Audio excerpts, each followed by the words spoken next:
Every day we are bombarded by so many messages that speak about what self-care looks like and what it is. From telling us to exercise more, to eat healthier, to take more walks, right? And part of what's left out of this conversation is that our very first understandings of self-care began in the places where we grew up. So today we are going to talk about what does it mean to grow up, and we're talking about a first-gen household where you may have one immigrant parent or two immigrant parents, and how that influence our own understanding of what well-being is as we understand it and our relationship to wellness. So today I have my dearest friend Hyzel, who talks about the work that she does in the Southeast Asian community and how this work is directly related to her understanding of redefining her own well-being. In the South Asian culture, where there is that concept of, self-care somehow loosely, but it's kind of frowned upon. It's kind of looked down upon. It's something you do in secret and don't tell other people about it. On the season of The Labyrinth of the First Gen, we will explore a conversation about what we carry with us and what we redefine. We are pioneers just by simply existing. My name is Hyzel, and I've recently started embracing my middle name, so that's Hina. At the moment, I'm living in Vancouver, Canada, and I work at a nonprofit organization, and we mostly work in supporting immigrant, refugee, and visible minority families in BC. So in particular, women and children who are currently dealing with family violence or would like some support in leaving an abusive relationship. I have a background in education. I taught English as a second language in Bogota, Colombia for around 6 years. Also have a background in instructional designing, curriculum development, and I also want to just add that I'm a lifelong learner. So who knows what are going to be the new things that come into play, and I'll be going back to school in the fall.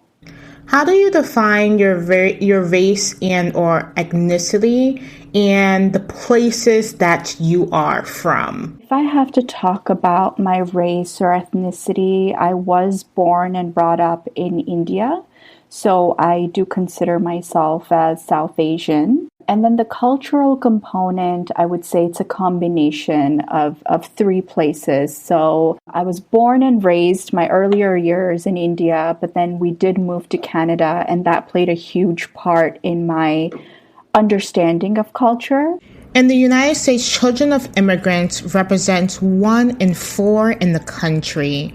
And for Canada, children under the age of 15 years with an immigrant background, meaning that they have parents from somewhere else, maybe one parent or both parents. Number is nearly at 2.2 million and can well represent over 49% of the total population of children by the year 2036. I do consider myself as an Indian Canadian, but then as I mentioned earlier, I did move to Colombia and I was living there for 6 years. Along with that, my husband is also Colombian. So that has also, kind of played into the mix. So if I have to say culturally, I consider myself from those three places, and I've taken components from all three and made them my own. This discussion was talking about our cultural upbringing and how that has been an influence in our understanding of what well-being is and what it means to us. Cynthia Ng, who is a first-generation medical student, gave a talk about expanding this idea of self-care to our relationship to love. She talked about how upbringing was significant in her own journey and understanding her relationship to love. So I wanted to ask Hyzel, what were her thoughts that our cultural upbringing and it having an influence on our relationship to self-care and relationship to love, self-love? This is what she responded. In Hindi, we have this word, it's called seva, and seva is basically service. So our religion, our culture, it's really entrenched in the concept of serving. I think for women, especially, we were raised to serve others at that personal cost. And that personal cost, well, it's one of those things where you either suppress it or you forget about it. And the reason you do those two things is because you're constantly worried about, well, what will other people say? In the Canadian study on neighborhood and family of immigrant children's mental health, it was found that immigrant children exhibit a prevalence of psychological distress that are even nearly double than that of their parents. Much of this is due to the experiences of children of immigrants having the financial, cultural, and emotional caregiving responsibilities that they assume for their parents, which affects their well-being. So, if you're angry or if you're frustrated, to just show those emotions, that's such a negative thing for women to be able to openly show with others. And I think for the longest time, again, like getting personal for a bit, I really believed my purpose was to keep everyone around me happy. And of course, I'm still working through that. And I think it takes a long time to unlearn something like that and also to catch that as it's happening. Something that is coming up is this idea of suppressing feelings and emotions. Are there any examples of how this came up for you, particularly with your household or in the environment where you grew up? A few stories come to mind for me when I think of the way I was raised. For example, my mom many times would say, okay, if we're having people over, whatever you have going on, drop that, pause that, be there with the relatives or whoever. Make sure that the tea is served, make sure the snacks are out. So it was if there's anything wrong or if there's anything that you're doing in the moment, it's not as important as showing others that everything is okay, showing others that they're welcome. The message that kind of I learned from when I was a kid was, okay, whatever my needs are, whatever I want, I need to pause that and I need to put everyone else's needs above me and welcome them. We talked about what does it mean to grow up as a first gen, and this idea of our parents having their own means of defining their own mental, physical well-being within their own communities. But this also looks very different from how we define it on our own today. But I have to say that, even the previous generations, they did have a way of coping. For example, I think of my mom who used to tell me that when she was younger, a part of her daily routine was to go to the town well to get water for the day. And it was a long walk, it was under the sun, but it would give her time to just think, process. It was just her me time. And then she would come back, and once she's back, she's doing her chores and her tasks again. But that was her me time. So yeah, there were these little, we would call it self-care now. I think the previous generations also had things like that.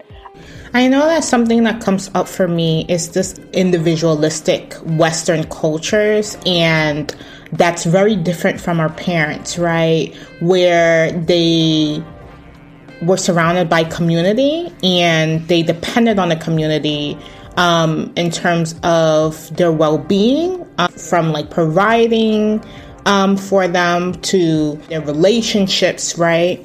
So I think it's a good point to bring up that cultural difference, and even now, how that shows up even within my own culture. So I want to talk a little bit about those differences. So does collective identity, especially speaking to the Southeast Asian culture, show up when we're talking about well-being, and in what ways? Married women, and again, I'm talking about back in the day, especially in smaller villages where, their husbands have gone to work, they have a short amount of time to kind of prepare for the lunch or the dinner.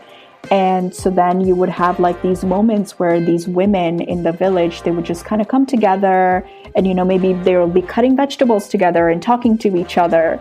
And I think that was therapeutic in many ways because you are able to get your frustration out. But at the same time, there's only so far that those conversations are going to take you. Something that resonated with me was a conversation around the role of religion in immigrant communities. We're talking about mental health, how religion often becomes a space that people turn to in times of need. For South Asians, religion also plays a huge part. And a lot of the women that I support, they really talk about the power of prayer. There's a few people that really come to mind for me, but there's one person in particular where she told me that all of her strength, all of the things that she has been through, the strength was because of her faith. It was because of her religion. And she says, every day without fail, I pray. I pray and I ask the universe for guidance. I ask the universe for that strength.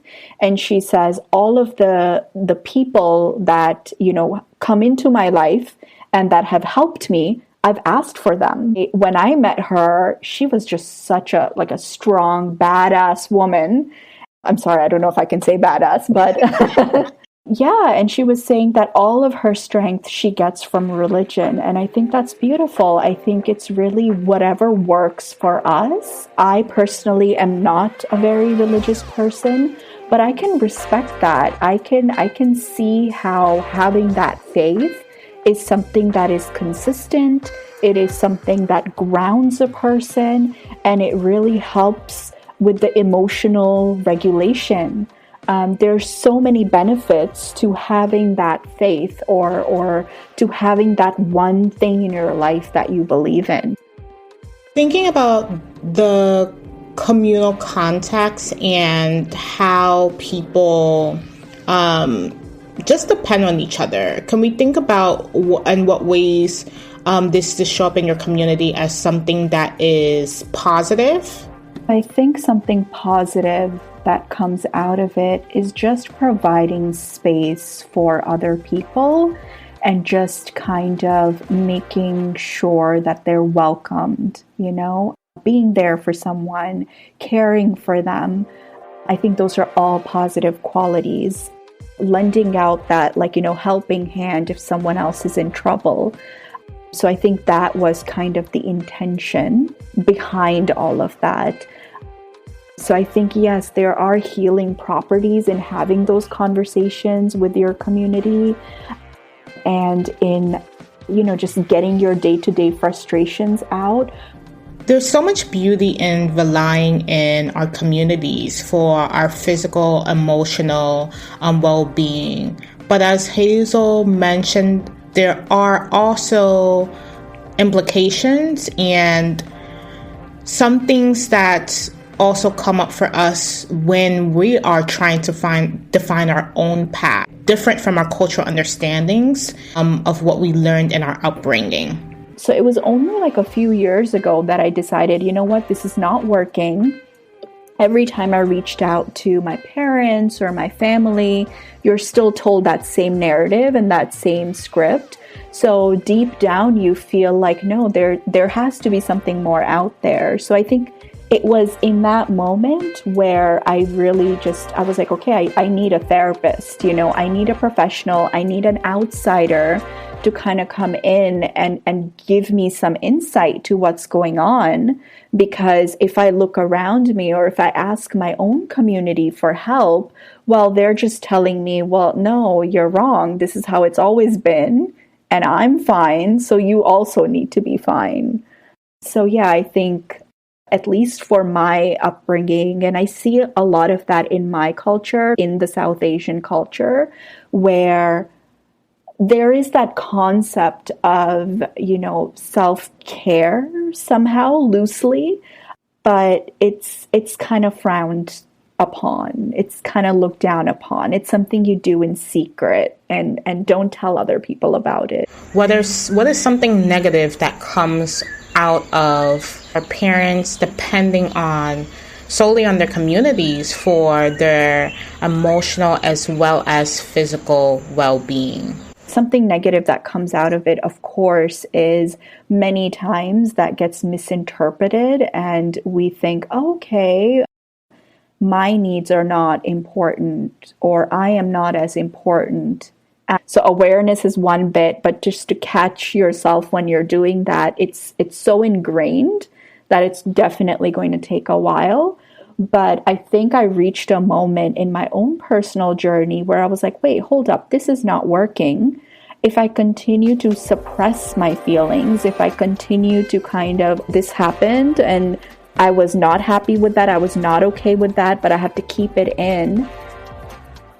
In Cynthia's TED Talk, she talks about this idea of authenticity that Hyzel also brings up and how that might look like defining self-love for ourselves, and that can be completely different from our upbringing.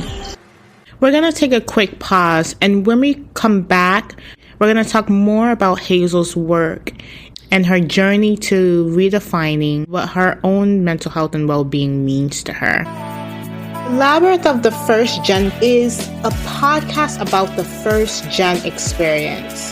Here's how the others have defined what being first gen means to them. Really, trailblazers in the sense that we are the first. We are the pioneers. We are the first ones doing whatever it is that we're doing, wherever we're doing it. The episodes Labyrinth of the First Gen will be released every Tuesday. And we also want to hear from you if you would love to share your stories on Labyrinth of the First Gen at gmail.com. We are looking forward to being a part of your journey. And we are back. This is the Labyrinth of the First Gen. Hyzel talked about the impact of only and solely depending on your community for your emotional well-being and how this shows up in her day-to-day work that she does with Southeast Asian women. I think, again, going back to my work, a lot of these women, when they finally decide to reach out for help, and it's not just the work I do, I think it's all of us, that moment where we're like, okay, you know what? I really need help. This is not working. I think at that point, we have spoken to people from our community. We have spoken to our moms, our grandmothers, our dad, whoever it is, our friends. That hasn't been helpful. So we've had to just kind of be like, you know what? Who can I go to outside the community who's going to give me a different perspective? Again, I'm talking about my own journey, but I think a lot of the women that I have worked with, they reach that point. They have exhausted all the possible resources within their community. And now it's time to kind of look elsewhere. And what I have seen is also the other side where there is that resilience that gets built, where there is that knowledge and that perspective that becomes wider and more diverse and more empathetic towards what else is out there. And that has really played a part in their journey. Do you think the experience of immigrating to other countries outside of their cultures is what exposed these women to other options and other possibilities of seeking help elsewhere? One thing, for example, is with immigrant families, a lot of what we have seen and grown up with is from our own country.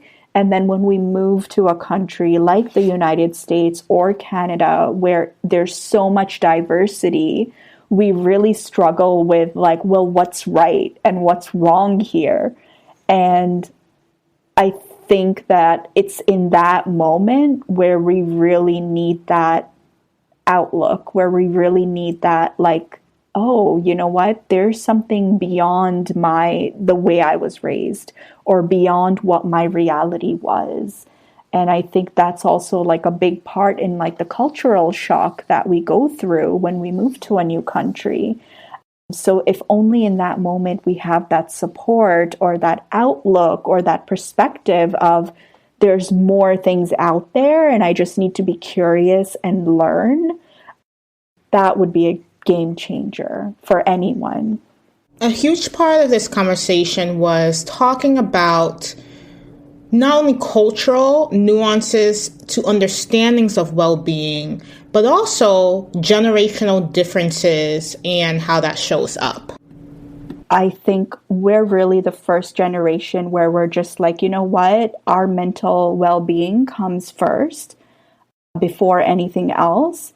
And I think it also, like, the reason that's happened is because we saw the way our parents and our grandparents raised us, and, you know, they were taught to put everyone else's needs above their own. And so when they were raising us, I think inherently, like, it just kind of clicked for us, like, wait, you know, this doesn't work. This isn't working. So I really think that has forced us to just kind of look for what's authentic to ourselves.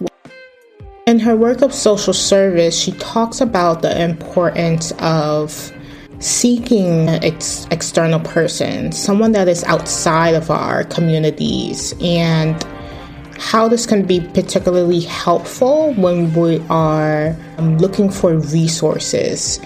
Of like new perspectives and in terms of new way of looking at things, we do need that external person to kind of come in and offer it to us, because sometimes we've grown up around something. It's difficult to go out there and find it for yourself.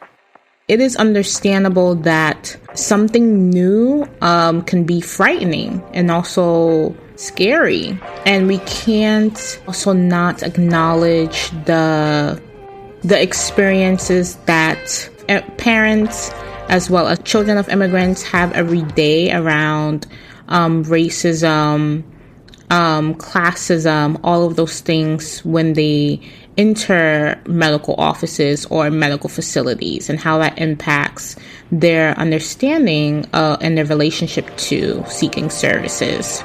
And on a cultural level, I can resonate with sharing with my parents that I have access to therapy resources. The idea of having a therapist or getting those resources can also seem strange to immigrant communities or even children of immigrants who have not been exposed to that before. Have you brought up to your parents that you are currently in therapy, and how did they receive that if you did? Well, I have to say that I have not had that conversation with my own parents or my own family. So they do not know that I seeked this assistance. But Hyzel did talk about what the different responses and reactions are to suggestions around therapy or counseling the women that she works with. I predominantly work with South Asian women.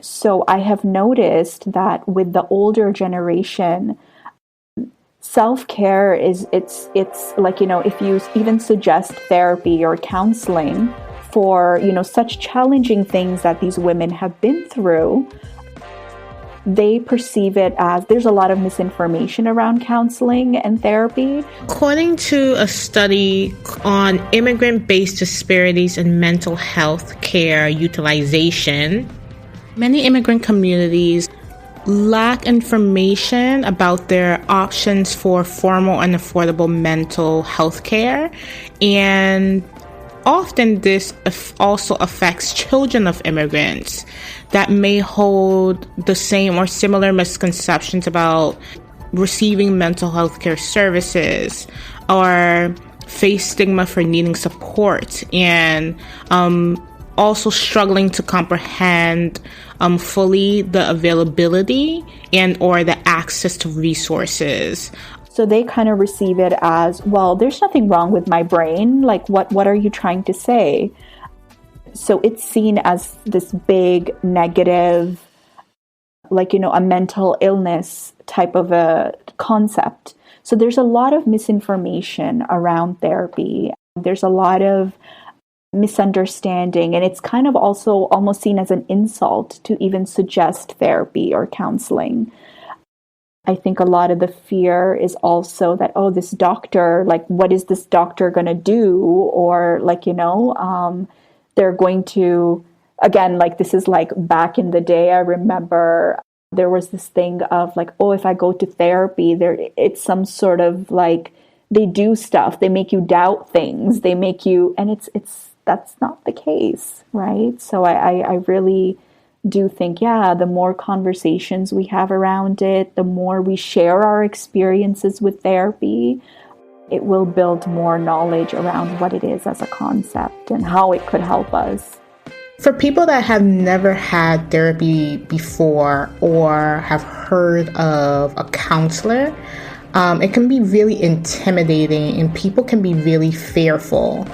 And it doesn't help that the media also feeds into the misconceptions and the assumptions around how therapy works and what it is. I do know, for example, the media doesn't help.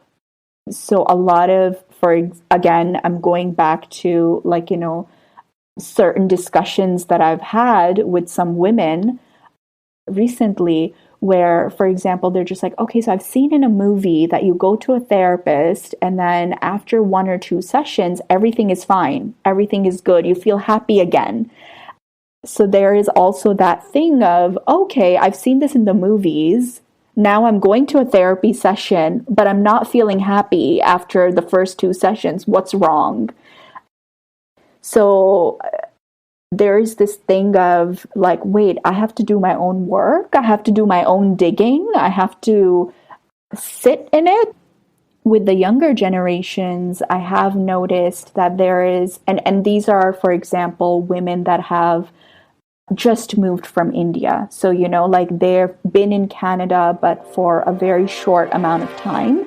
So the majority of, their upbringing, everything has been from India.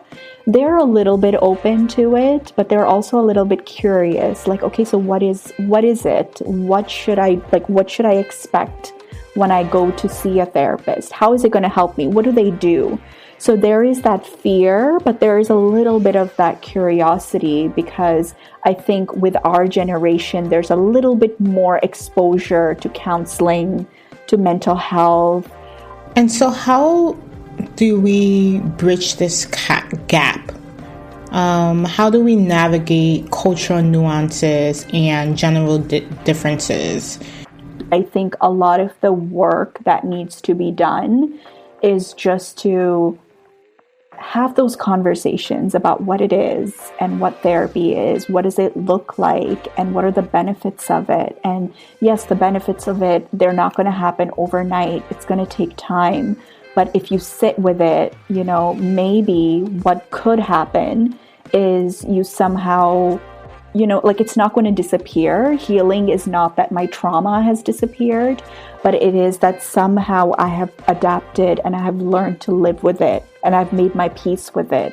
It's always going to be a part of me. So I just think that if we have those conversations around what it is and what are the benefits of it, yeah, that needs to happen.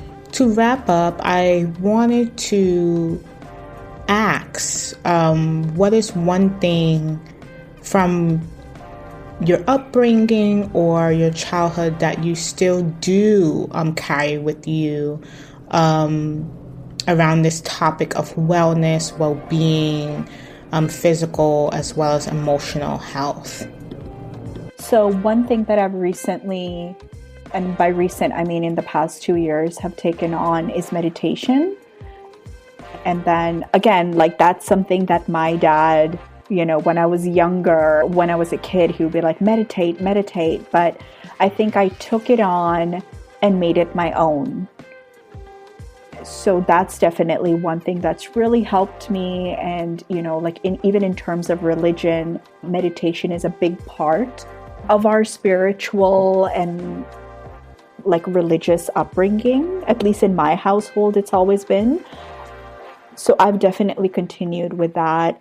I've also continued with, I don't want to say I have continued with it completely, but the concept of prayer, I've made it my own. So when I was little, we would pray, we would have the little statues of gods and goddesses, and you would pray in the morning and in the evening. And it was always it needs to happen every single day, twice a day. It felt like a chore to me. But I liked the concept of, taking those few minutes to just kind of reach out to the universe and show your gratitude. And if there is something that you want to ask for, take those few minutes to ask for it. And then one thing is, you would take the light, the diya, and we would walk around the whole house. And so the idea is with that light, you're cleansing and you're purifying your entire living space. So I've taken that. I've really loved it. So what I normally do is instead of the diya, I just take incense sticks and I walk around the whole house. I have that intention of practicing gratitude. If there's something that I really want to ask, normally it's for the health and well-being of my friends and family. So I've taken those things, made it my own, and I practice it. And I think that keeps me grounded. It makes me feel safe, and it works for me. This episode of The Labyrinth of the First Gem was produced by me. I would like to say Sereme. Thank you, Hyzel, for coming in, just sharing your personal as well as professional experience with us. As always, be in peace, folks, and see you later.